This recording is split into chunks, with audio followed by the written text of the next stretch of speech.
ಮೊದಲನೇ ಕ್ವಶನ್ ನೋಡೋದಾದರೆ, ಇತಿಹಾಸದ 3 ಪ್ರಧಾನ ಕಾಲಗಳು ಯಾವುವು? ಇತಿಹಾಸದ 3 ಪ್ರಧಾನ ಕಾಲಗಳು ಯಾವ್ಯಾವು? ಪ್ರಾಚೀನ, ಮಧ್ಯಕಾಲೀನ, ಆಧುನಿಕನ? ಇಲ್ಲ. ಪ್ರಾಗೈತಿಹಾಸ ಕಾಲ, ಪೂರ್ವಭಾವಿ ಇತಿಹಾಸ ಕಾಲ, ಇತಿಹಾಸ ಕಾಲನ? ಇಲ್ಲ. ಹಳೆಯ ಶಿಲಾಯುಗ, ಮಧ್ಯಶಿಲಾಯುಗ, ನವಶಿಲಾಯುಗನ? ಇಲ್ಲ. ಕಂಚಿನ ಯುಗ, ಕಬ್ಬಿಣದ ಯುಗ, ಅಂಚು ಯುಗನ? ಯಾವುದು?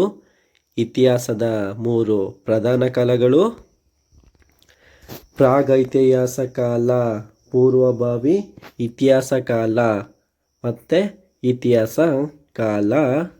ಇದಕ್ಕೆ ಆನ್ಸರ್ ಆಗುತ್ತೆ.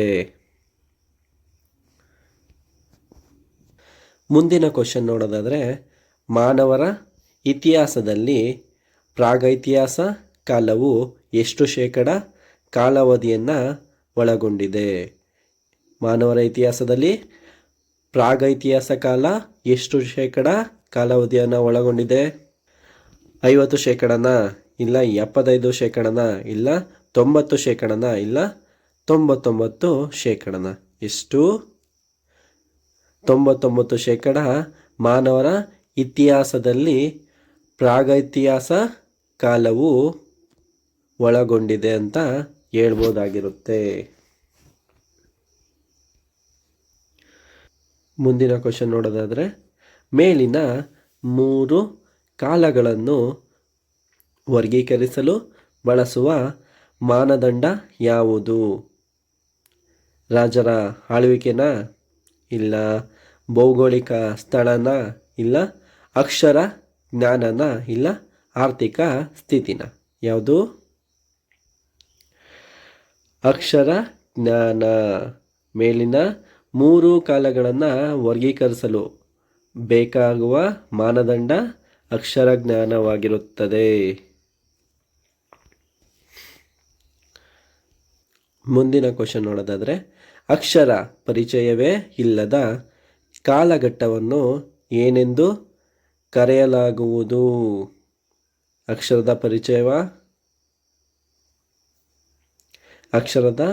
ಪರಿಚಯವೇ ಇಲ್ಲದ ಕಾಲಘಟ್ಟವನ್ನು ಏನೆಂದು ಕರೆಯಲಾಗುತ್ತದೆ? ಇತಿಹಾಸ ಕಾಲ ಅಂತ ಕರೆಯಲಾಗುತ್ತಾ? ಇಲ್ಲ. ಪ್ರಾಗ ಇತಿಹಾಸ ಕಾಲ ಅಂತ ಕರೆಯೋಕ್ಕಾಗುತ್ತಾ? ಇಲ್ಲ. ಪೂರ್ವಭಾವಿ ಇತಿಹಾಸ ಕಾಲ ಅಂತ ಕರೆಯೋಕ್ಕಾಗುತ್ತಾ? ಇಲ್ಲ. ಆಧುನಿಕ ಕಾಲ ಅಂತ ಕರೆಯೋಕ್ಕಾಗುತ್ತಾ? ಅಕ್ಷರದ ಪರಿಚಯವೇ ಇಲ್ಲದ ಕಾಲಘಟ್ಟವನ್ನು ಪ್ರಾಗೈತಿಹಾಸ ಕಾಲ ಅಂತ ಕರೆಯಲಾಗುವುದು. ಮುಂದಿನ ಕ್ವಶನ್ ನೋಡೋದಾದರೆ, ಯಾವುದೋ ಒಂದು ಕಾಲದಲ್ಲಿ ಅಕ್ಷರ ತಿಳುವಳಿಕೆ ಇದ್ದು ಅವುಗಳನ್ನು ಇಂದು ಓದಲು ಸಾಧ್ಯವಾಗಿಲ್ಲದಿದ್ದರೆ ಆ ಕಾಲವನ್ನು ಏನೆಂದು ಕರೆಯಲಾಗುವುದು? ಯಾವುದೋ ಒಂದು ಕಾಲದಲ್ಲಿ ಅಕ್ಷರದ ತಿಳುವಳಿಕೆ ಇದ್ದು ಅವುಗಳನ್ನು ಇಂದು ಓದಲು ಸಾಧ್ಯವಾಗಿಲ್ಲದಿದ್ದರೆ ಆ ಕಾಲವನ್ನು ಏನಂತ ಕರಿಬೋದು? ಪ್ರಾಗೈತಿಹಾಸ ಕಾಲ ಅಂತ ಕರಿತೀರಾ? ಇಲ್ಲ. ಇತಿಹಾಸ ಕಾಲ ಅಂತ ಕರಿತೀಯಾ? ಇಲ್ಲ. ಪೂರ್ವಭಾವಿ ಇತಿಹಾಸ ಕಾಲ ಅಂತ ಕರಿತೀವಾ? ಇಲ್ಲ. ಶಿಲಾಯುಗ ಅಂತ ಕರೆಯಲಾಗುತ್ತಾ? ಏನಂತ ಕರೆಯಲಾಗುತ್ತದೆ? ಪೂರ್ವಭಾವಿ ಇತಿಹಾಸ ಕಾಲ ಅಂತ ಕರೆಯಲಾಗುತ್ತದೆ.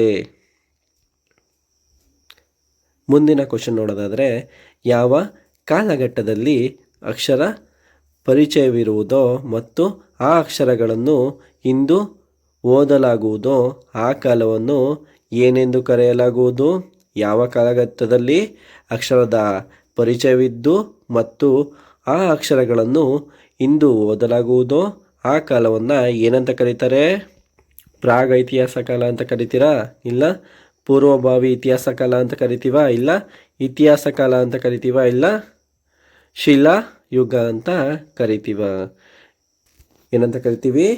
ಇತಿಹಾಸ ಕಾಲ ಅಂತ ಕರಿತೀವಿ. ಅಕ್ಷರದ ಪರಿಚಯವಿದ್ದು ಅಕ್ಷರಗಳನ್ನು ಇಂದು ಓದಲು ಸಾಧ್ಯವಾಗುತ್ತಿದ್ದರೆ ಅದನ್ನು ಇತಿಹಾಸ ಕಾಲ ಅಂತ ಕರೆಯಲಾಗುತ್ತದೆ. ಮುಂದಿನ ಕ್ವಶನ್ ನೋಡೋದಾದರೆ, ಸುಮಾರು ಎಷ್ಟು ಲಕ್ಷ ವರ್ಷಗಳ ಹಿಂದೆ ಮಾನವರ ವಿಕಾಸವಾಯಿತು? ಸುಮಾರು ಎಷ್ಟು ಲಕ್ಷ ವರ್ಷಗಳ ಹಿಂದೆ ಮಾನವರ ವಿಕಾಸವಾಯಿತು? 10 ಲಕ್ಷ ವರ್ಷಗಳ ಹಿಂದೆನಾ, ಇಲ್ಲ 12 ಲಕ್ಷ ವರ್ಷಗಳ ಹಿಂದೆನಾ, ಇಲ್ಲ 18 ಲಕ್ಷ ವರ್ಷಗಳ ಹಿಂದೆನಾ, ಇಲ್ಲ 20 ಲಕ್ಷ ವರ್ಷಗಳ ಹಿಂದೆನಾ? ಎಷ್ಟು ವರ್ಷಗಳ ಹಿಂದೆ? 18 ಲಕ್ಷ ವರ್ಷಗಳ ಹಿಂದೆ ಮಾನವರ ವಿಕಾಸವಾಯಿತು. ಮುಂದಿನ ಕ್ವಶನ್ ನೋಡೋದಾದರೆ, ಆಧುನಿಕ ಮಾನವರ ದೈಹಿಕ ರಚನೆಯನ್ನು ಹೊಂದಿದ ಮಾನವರು ಮೊದಲು ಎಲ್ಲಿ ಕಾಣಿಸಿಕೊಂಡರು? ಆಧುನಿಕ ಮಾನವನ ದೈಹಿಕ ರಚನೆಯನ್ನು ಹೊಂದಿದ ಮಾನವರು ಮೊದಲು ಎಲ್ಲಿ ಕಾಣಿಸ್ಕೊಂಡ್ರು? ಏಷ್ಯಾದಲ್ಲಿ ಕಾಣಿಸ್ಕೊಂಡ್ರ, ಇಲ್ಲ ಯುರೋಪ್ನಲ್ಲಿ ಕಾಣಿಸ್ಕೊಂಡ್ರ, ಇಲ್ಲ ದಕ್ಷಿಣ ಆಫ್ರಿಕಾದಲ್ಲಿ ಕಾಣಿಸ್ಕೊಂಡ್ರ, ಇಲ್ಲ ಉತ್ತರ ಅಮೇರಿಕಾದಲ್ಲಿ ಕಾಣಿಸ್ಕೊಂಡ್ರ? ಎಲ್ಲಿ ಕಾಣಿಸ್ಕೋತಾರೆ? ಆಧುನಿಕ ಮಾನವರ ದೈಹಿಕ ರಚನೆಯನ್ನು ಹೊಂದಿದ ಮಾನವರು ಮೊದಲು ಎಲ್ಲಿ ಕಾಣಿಸ್ಕೊಂಡ್ರು? ದಕ್ಷಿಣ ಆಫ್ರಿಕಾದಲ್ಲಿ ಕಾಣಿಸಿಕೊಂಡರು.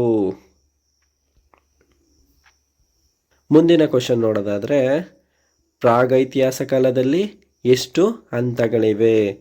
ಪ್ರಾಗೈತಿಹಾಸ ಕಾಲದಲ್ಲಿ ಎಷ್ಟು ಹಂತಗಳಿವೆ? 2 ಹಂತ ಇದೆಯಾ, ಇಲ್ಲ 3 ಹಂತ ಇದೆಯಾ, ಇಲ್ಲ 4 ಹಂತಗಳಿವೆಯಾ, ಇಲ್ಲ 5 ಹಂತಗಳಿದೆಯಾ? ಪ್ರಾಗೈತಿಹಾಸ ಕಾಲದಲ್ಲಿ 3 ಹಂತಗಳಿವೆ. ಮುಂದಿನ ಕ್ವಶನ್ ನೋಡೋದಾದರೆ, ಪ್ರಾಗೈತಿಹಾಸ ಕಾಲದ 3 ಹಂತಗಳು ಯಾವುವು? ಪ್ರಾಗೈತಿಹಾಸ ಕಾಲದ 3 ಹಂತಗಳ್ಯಾವುವು?